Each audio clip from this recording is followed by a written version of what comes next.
La ilaha illallah Muhammadun Rasulullah alaihi salatullah wa alihi wal ahib. Ustadz, apa yang menyebabkan sholat seorang hamba tak diterima oleh Allah? Irji ila sholatika fa innaka lam tusalli. Ulangi sholatmu karena sholatmu batal. Diulanginya lagi. Irji ila sholatika fa innaka lam tusalli. Ulangi lagi sholatmu karena sholatmu batal. Diulanginya lagi. Irji ila sholatika. 3 kali ulang. Kenapa sholatnya disuruh ulang sampai 3 kali? Karena tidak ada tuma'ninah. Idza aqamta, kalau tegak, hatta tatma'inna qa'iman, tegak. Kalau ruku, hatta tatma'inna raki'an. Subhana rabbiyal azim, subhana rabbiyal azim, subhana rabbiyal azim, subhana rabbiyal azim wa bihamdih. Kalau sujud sampai tuma'ninah. Kalau salat di Masjid Baitur Rahmah pasti tuma'ninah, karena imamnya yang biasa orang tak tuma'ninah salat sendiri macam bambu di hembus angin. Allah Allah Allah Allah Allah Allah Allah Allah. Selesai. Maka sholat berjamaah. Alhamdulillah adik-adik mahasiswa-mahasiswi Baitur Rahmah pasti sholatnya ada tumakninah karena sholat berjamaah bersama imam. 2 yang menyebabkan sholat batal. La sholat, sah sholat liman lam yaqra bi fatihatil kitab. Fatihahnya tak betul. Fatihah rukun sholat, luruskan. Bismillahirrahmanirrahim. Alhamdulillahi rabbil alamin. Ar-Rahmanir-Rahim. Maliki yaumiddin. Iyyaka na'budu wa iyyaka nasta'in. Ihdinas siratal mustaqim. Siratal ladzina an'amta 'alaihim ghairil maghdubi 'alaihim waladdallin. Amin. Betulkan Fatihah. Ngaji Iqra. Ngaji Iqra. Seandainya tak ada ulama dari Minangkabau, mungkin saya tak pandai membaca Quran. Jadi Ustadz dulu ngaji sama siapa? Ulama-ulama Minangkabau yang mengajarkan mengaji. Alif di atas, alif di bawah, i alif depan, u a i u. Di atas itu kan dari Minangkabau. Alif 2 di atas, an, alif 2 di bawah, in, alif 2 di depan, un, an, in, un. Yang tahu berarti udah tua. Anak-anak kini tak tahu itu lah. Apo guru mengaji nan kini bukan dari Minangkabau tapi dari Yogyakarta. Jenenge sopo? Kiai Haji As'ad Humam. AAA Bataba Batata Batata Batasa Basaba. Yang dulu hampir seluruh Sumatera itu guru dari Minangkabau. Alif di ATA, alif 2 di ATAN. Mengalir pahalanya. Jangan sampai Fatihah tak betul. Apa kiat hijrah? Bagaimana cara agar kita tetap istiqamah? Yang pertama, selalu pergi ke rumah sakit. Balik dari sini, jangan pulang ke rumah, pergi ke rumah sakit. Nanti kalau security nanya, mau kemana mbak? Mau nengok orang sakit di rumah sakit. Mau ruangan berapa? Sadonan disiko, ingin ambo calia. Saya kalau diajak jamaah, Ustadz ayo kita ke ruang ICU. Datang, tulis dia teh ICU, artinya ICU. Ambo mencaliak waang tak bisa mencaliak ambo.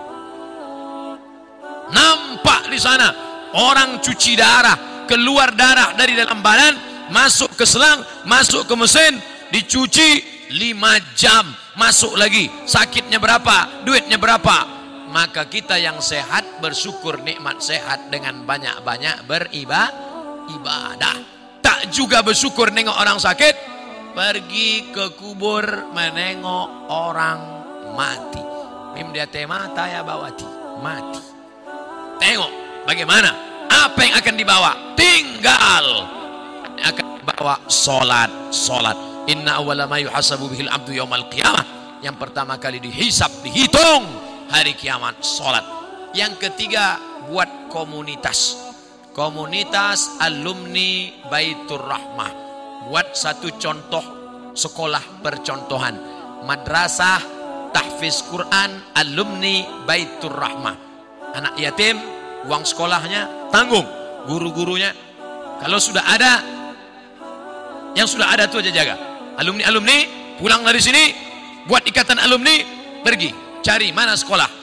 Pak Kepala Sekolah, ya, berapa guru yang belum digaji, berapa anak yatim yang belum bayar uang sekolah, berapa kursi yang patah, berapa whiteboard yang rusak, berapa papan tulis yang bolong, berapa atap yang perlu diganti. Bapak mau ganti? Enggak, bertanya saya mau. Bantulah, itu yang akan membuat kita istiqomah insyaallah. Saya sebelum datang ke Kota Padang, kami tidak dari Payakumbuh. Padahal kalau dekat dari Pekanbaru dekat Payakumbuh, tapi kami mutar ke Indragiri Hulu, masuk ke Kuantan Singingi. Kenapa? Karena menyalurkan dana untuk mendirikan madrasah ibtidaiyah di suku terasing di dalam hutan. Itulah yang akan menolong di hadapan Allah Subhanahu wa taala. Nah, jadi adik-adik, kawan-kawan, sahabat-sahabat, buat komunitas. Saya banyak ceramah ke tempat-tempat, bertemu dengan komunitas. Ustaz Somad, kami dari komunitas. Apa namanya? Komunitas Jombloan Sejati. Ustaz, kami dari komunitas. Apa namanya? Komunitas Pensiunan Perusahaan Minyak. Ini apa? Komunitas Mantan Tatu-Tatu. Isinya orang nan batatu saja isi. Aduh, tatunya ular kobra. Setelah tua, ketek. Jadi cacing pita. Mantap.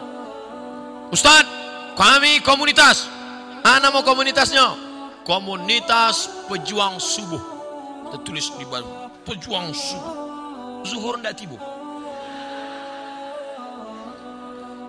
Komunitas Pejuang Subuh. Zuhur kemana? Ndak tahu zuhur. Masjid lain Pak Ustaz. Bagaimana caranya supaya kita tidak tergolong ke istidraj? Kok istidraj itu ngeri? Istidraj iko bahasa singkatnya tasase di jalan nan lurui. Banyak orang sesat di jalan berbelok, tapi ini ndak, sesat di jalan yang lurus. Nampaknya dia lurus, tapi sebenarnya sedang sesat. Na'udzubillah. Banyak hartanya, mewah hidupnya, tapi ternyata sedang dimainkan Allah Ta'ala dengan istidraj. Kita banyak salah sangka. Ustadz, saya dulu sebelum pengajian hidup saya enak Pak Ustadz, tapi setelah dengar pengajian Ustadz, begitu pulang helm basah, begitu pulang motor hilang, begitu pulang anak sakit. Sesungguhnya Allah sudah sayang kepada engkau, dihapusnya dosa-dosa. Amin. Yang paling mengerikan adalah sholat tak pernah, puasa tak pernah, sedekah tak pernah, tapi hidupnya lancar-lancar saja. Itu namanya istidraj. Tetangga saya Pak Ustadz tak pakai jilbab, sholat tak pernah, puasa tak pernah, hidupnya lancar, rumahnya besar, mobilnya besar, bininya besar. Itu namanya istidraj. Sanastadrijuhum min haitsu la ya'lamun. Kami mainkan mereka dengan istidraj. Kami mainkan mereka karena mereka mempermainkan Allah. Mereka sangka Allah lalai, mereka sangka Allah lupa. Tidak, Allah sedang memainkan engkau dengan istidraj. Jadi caranya biar sadar, introspeksi diri. Mengapa aku begini? Kalau terasa salah, istighfar, mohon ampun kepada Allah Subhanahu wa taala. Semoga Allah mempertemukan kita semua di surga nanti bersama para nabi dan orang soleh. Sampai saya ke surga, saya tengok surga kosong, ambo surang saya isi. Ambo tanya malaikat, mana jamaah Baitur Rahmah?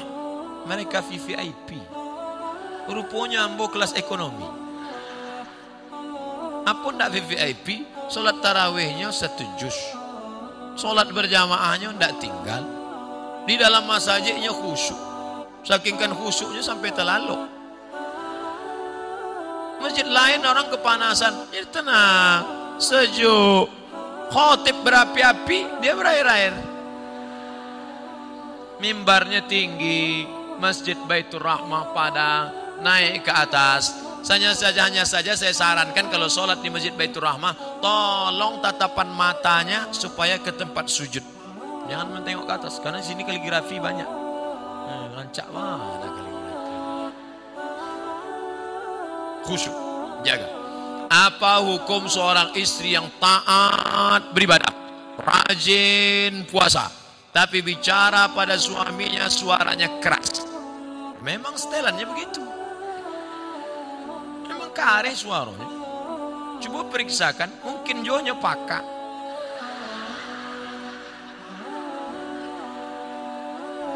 Mungkin ini orang gunung. Orang gunung suara keras. Beda sama orang Sunda. Kalau orang Sunda, Mas, hujan. Orang Sunda kalau ngasih tahu suaminya hujan, hujan. Lah basah kain baru. Tapi sampai lain tak, hujan, hujan, hujan, hujan. Nah, jadi jangan serta-merta kalau kareh melawan.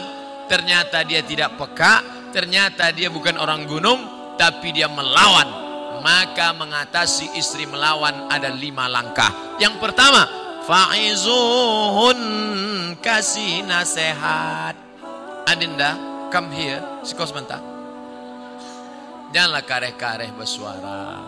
Sakit hati denai. Memang itu setelannya. Fa'izuhun, kasih nasihat tak sempat. Tak mempan kasih nasihat. Wahjuruhunna fil madaji. Kalau tidak berubah, apa boleh buat?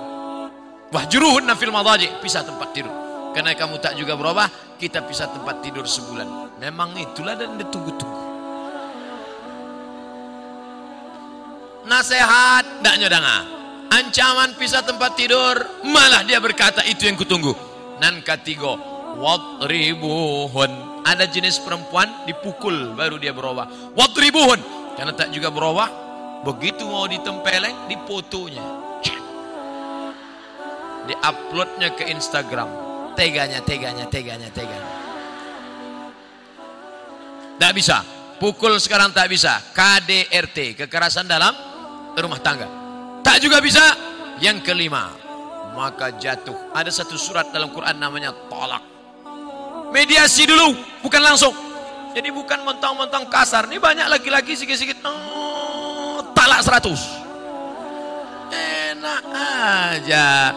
Ingat, laki-laki yang pemarah langsung lewat talak 100, talak 1000, jatuhnya 3. Kalau sudah jatuh talak 3, tidak bisa menikah sebelum istri itu menikah lagi dengan laki-laki lain. Dan jangan lupa, orang yang sudah menjatuhkan talak 3, tidak ada yang lebih cantik daripada jelo. Apa itu jelo? Jandolamu. Waspadalah.